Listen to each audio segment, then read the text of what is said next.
So long, Monty. John Hamm's cutthroat oil titan appears to have taken his final breath in Landman's dramatic season finale. After suffering a ruptured aortic aneurysm at the end of episode 9, Monty is rushed into emergency open-heart surgery and placed on an oxygen machine while awaiting a heart transplant. However, it is highly implied that his ticker may have given out before a replacement could be found, as the final shot of Monty sees him flatlining his wife Cammie, Demi Moore, and their daughters weep over his hospital bed. But in all fairness to Monty, he has survived 5 heart attacks before, and no one explicitly stated that he was dead, so a sudden and miraculous recovery is technically still on the table.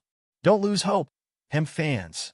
With Monty out of commission, at least for the foreseeable future, if not permanently, Tommy Billy Bob Thornton finds himself promoted to president of M*Tex Oil and the executor of the family's estate.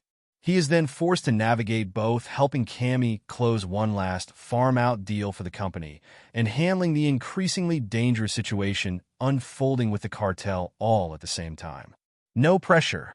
After enlisting the help of Rebecca, Kayla Wallace, and Nate Colmfiery to get the deal in motion, Tommy appears to actually be getting things under control, which, naturally, is when he is kidnapped by Jimenez, Alex Moraz, and the cartel.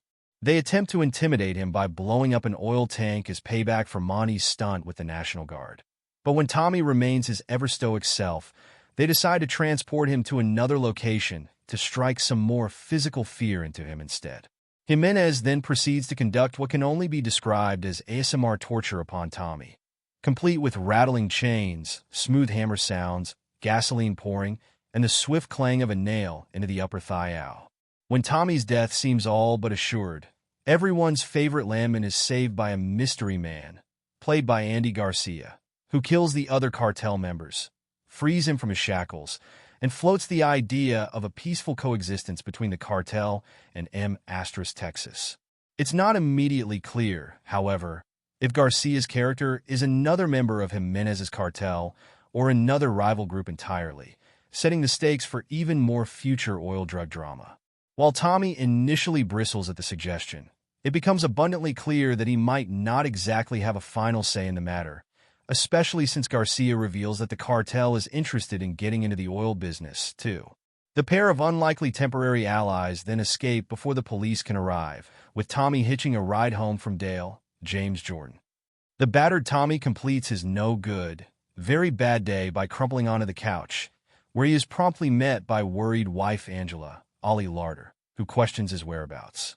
As she goes off to make breakfast, the rest of the family slowly trickles in, including Ainsley, Michelle Randolph, and her boyfriend Ryder, Mitchell Slaggart, who, much to Tommy's chagrin, spent the night. He then continues his streak of spotting animals by discovering a baby coyote in his backyard. Speaking of the family, Angela and Ainsley successfully completed their mission to take the local nursing home to the strip club with some unique results, thanks to Ainsley volunteering Ryder to grind up on the female residents' wheelchairs. Ainsley then pays back Ryder for his performance later that evening, while her mom is still very much downstairs clarifying butter, which is definitely a choice. Lots of choices were made. And on the other side of the oil fields, Cooper, Jacob Laughlin, continues his own quest to make a name for himself, talking a fellow oilman out of investing in solar power in favor of working with him.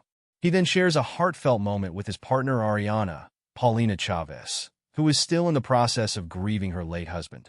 Landman has yet to officially be greenlit for a second season by Paramount+, but its season finale appears to suggest one is on the way based solely on the myriad questions that it's left unanswered. Is Monty really dead? Will Tommy be able to close the deal and say goodbye to M*Tex? Does he even want to? Have the local authorities responded to the massive explosion at the patch? Who is looking out for that sweet baby coyote? It appears we'll just have to wait and see whether the series booms or goes out with a bust.